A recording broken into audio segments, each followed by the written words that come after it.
我是妮娜。我们今天呢，一起来讲一讲这种音乐当中的呼吸。很多初学的朋友认为，我们只要把谱子、节奏给它完成好了就可以了。呼吸对我们来讲太遥远了。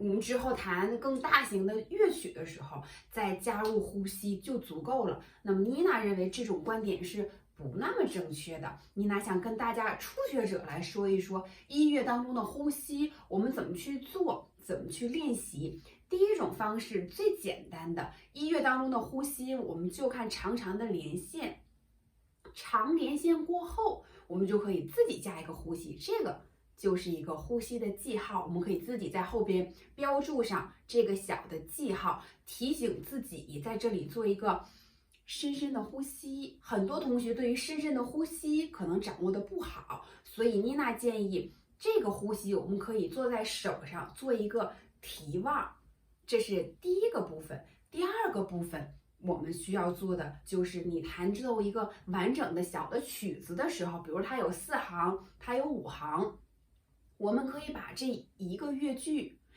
一行乐谱作为一个大的呼吸口，在这里边如果它没有长长的连线的话，我们自己去加入呼吸。妮娜建议一行结束之后，我们可以给它进行一个小小的呼吸，再进入第2乐句的这样的一个演奏。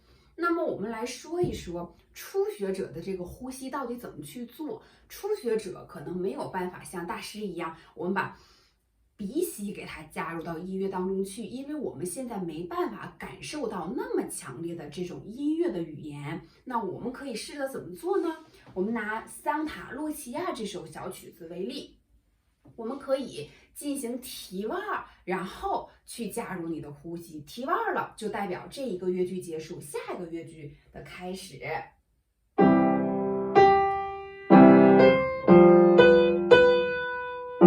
呼吸，下一句。呼吸。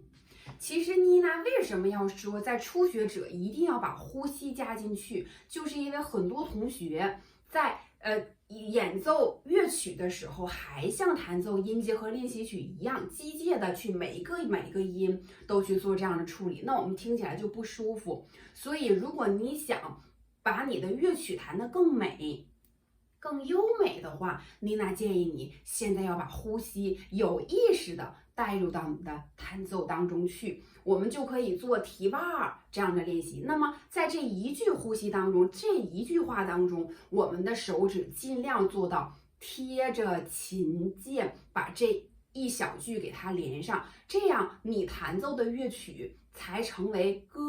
要么很多同学就像蹦豆一样，一个音一个音一个音去出，这样的话你和你的音阶和练习曲就没有任何的区别了。所以妮娜建议，如果你现在已经开始弹奏乐曲，我们就要带入小的呼吸。我们再一起把这第1乐句完整的做一下，然后跟着妮娜一起提手呼吸试一试。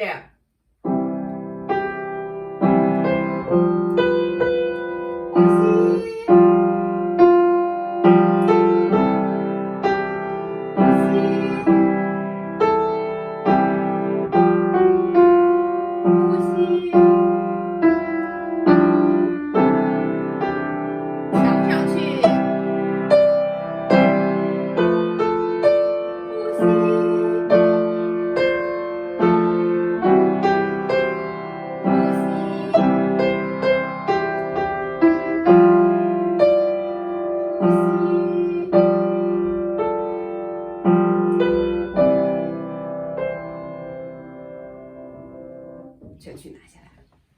好啦，今天呢，妮娜讲了呼吸，同学们可以课下做一下练习。如果对于呼吸有任何的问题、疑问，或者想跟妮娜说什么的话，欢迎你在评论区下方留言。